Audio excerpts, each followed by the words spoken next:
I spent a surprising amount of my life trying to become someone. More successful, more intelligent, more confident, more interesting. Someone who walks into a room and doesn't feel small.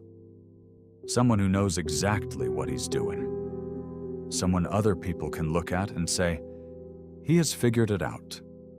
And sometimes I wonder, when did becoming myself turn into becoming someone else? I don't always notice it happening. I see someone successful, and suddenly I want their life. I hear someone speak confidently, and I start questioning my own voice.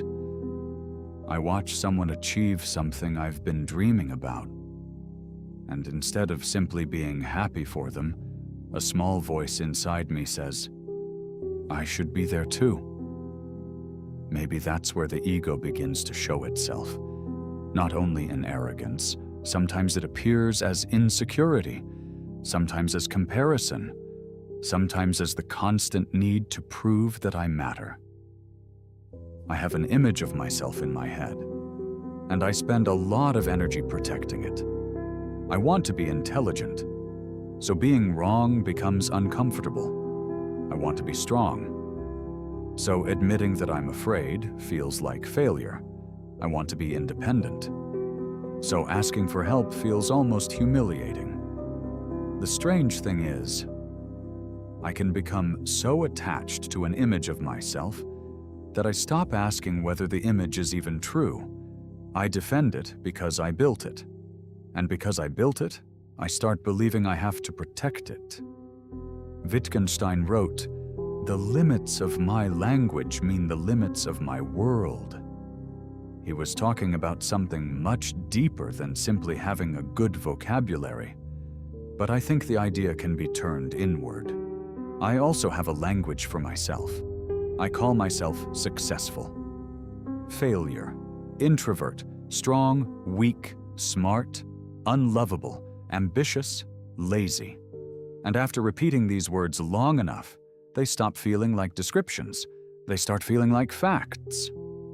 Maybe the ego is partly the story I keep telling myself about who I am. And every story has a strange problem. Once I believe it, I start looking for evidence. Nietzsche had a very different relationship with identity. One of his recurring ideas was, become who you are. It sounds simple, almost like one of those motivational quotes people put over a picture of a mountain.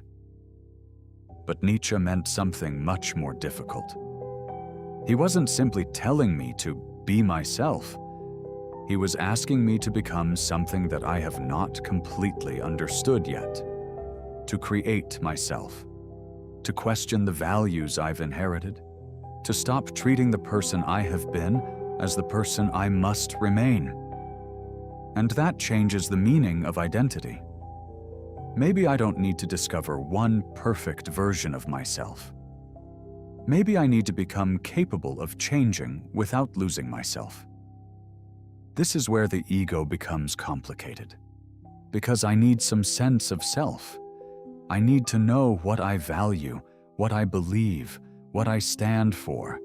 I need boundaries. I need a direction. So the answer can't be to destroy the ego. Maybe the problem isn't having an identity. Maybe the problem is becoming imprisoned by it.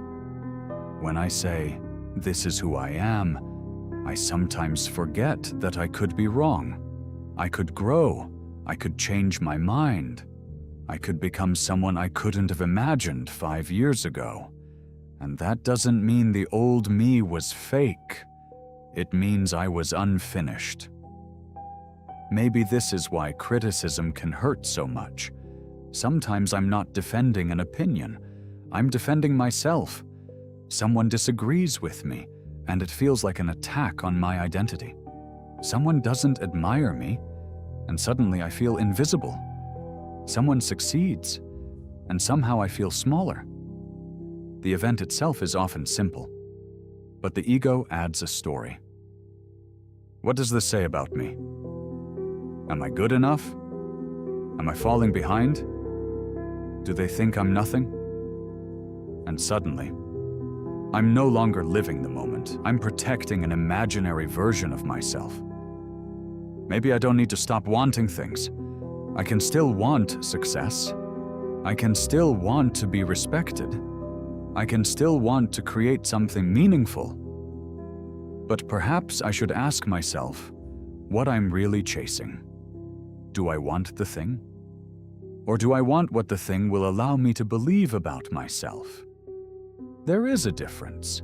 I can want money because I value freedom. Or I can want money because I need everyone to know that I succeeded. I can want knowledge because I'm curious, or because I can't tolerate feeling ignorant. I can want love because I want to share my life, or because I need someone to prove that I'm worthy of being loved.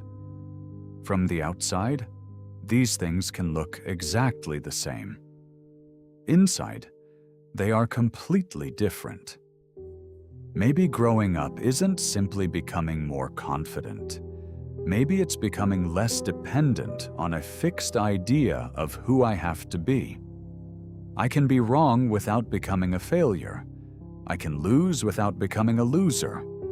I can succeed without needing success to define me. I can be unknown and still know